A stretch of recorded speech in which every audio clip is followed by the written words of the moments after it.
Ok, vamos a ver cómo se construye la tabla de frecuencias y el histograma.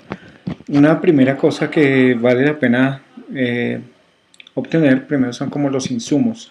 En este caso necesitamos el número de datos, necesitamos conocer el valor mínimo, necesitamos conocer el valor máximo, el rango, necesitamos conocer el número de grupos o clases que vamos a armar y por último la amplitud de cada uno de esos rangos o grupos. Entonces, para conocer el número de datos, tengo un conjunto de datos de una variable x que tienen unos valores de porcentaje para una variable, y entonces la función sería contar, selecciono el conjunto de datos, voy a fijar para poder arrastrar la fórmula y tengo 305 datos. El valor mínimo lo puedo solamente hacer modificando esto por mínimo, esto por máximo y listo, ya tengo el asunto. El rango es el resultado de la diferencia del máximo menos el valor mínimo. El K lo vamos a hacer por la fórmula de Sturges, es igual a 1 más 3.33 multiplicado por el logaritmo del número de datos. Y eso me da 9.2. Como no puedo tener por comodidad 9.2 clases, entonces voy a redondear este número. Redondear este número con 0 decimales para que me quede un entero y ahí tengo 9 clases. El W, amplitud para cada uno de estos rangos, entonces será el rango dividido entre el número de grupos o clases. Y listo. Vamos a reducir esto para tenerlo un poco mejor presentado. Y ya tenemos como la información requerida antes de empezar la construcción de la tabla de frecuencias. Bueno, el siguiente paso en la construcción de la tabla de frecuencias, entonces vamos a titular esto, tabla de frecuencias. Y lo primero entonces es definir la clase, definir el límite inferior, límite superior de la clase. Tenemos también el n sub i, que es la marca de clase, n sub i frecuencia, n sub i mayúscula frecuencia absoluta acumulada, f sub i frecuencia relativa y f sub i mayúscula frecuencia relativa acumulada. La clase entonces será la clase 1, 2, 3, 4, 5, 6, 7, 8 y 9. El límite inferior de la primera clase entonces debe corresponder al valor mínimo. El límite superior de esta clase debe corresponder a este límite inferior más una cantidad que es el W. En este caso esta cantidad va a ir fija, entonces dado que no cambia, pues por eso la fijo para poder arrastrar la fórmula. En este caso el límite inferior de la segunda clase es el límite superior de la clase inmediatamente anterior. Arrastro y confirmo que esto queda bien porque el valor máximo es igual al límite superior de la última clase. La marca de clase no es otra cosa que el valor medio de estos dos puntos, entonces voy a hacerlo como promedio. Ya está, y arrastramos. Voy a reducir el número de decimales para que nos quede mejor presentado.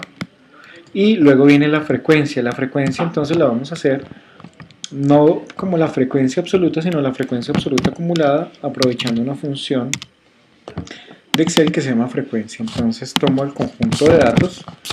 Este conjunto de datos no va a cambiar porque es el mismo para el cálculo de cualquier número o frecuencia en esta tabla.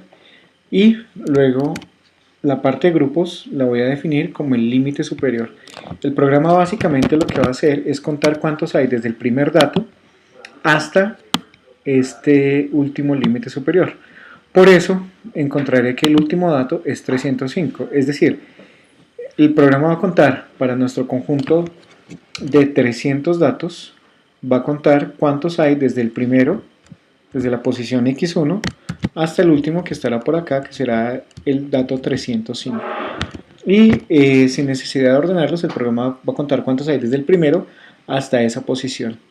Por ende, entonces, esto puede salir como un proceso inverso de este dato menos justo el anterior. En este caso nos sirve hasta este, y el primer dato lo sacamos como el dato de la primera frecuencia absoluta acumulada. ¿Cómo sé que esto está bien? Porque la suma de esto efectivamente me da 305, que es el valor que tenemos acá, que podemos ver en la barra de estado. Ahora bien, la frecuencia relativa es el resultado de tomar esta frecuencia y dividirla entre el número de datos que tengo, que estaría en esta celda, ¿no? Que sería el número n de datos, 305 para este caso. Lo fijamos para poder arrastrar la fórmula. Es más, voy a reducir el número de decimales, arrastro y ya está. Y pues como la función es exactamente lo mismo con el acumulado, lo puedo arrastrar y la fórmula me lo muestra completo.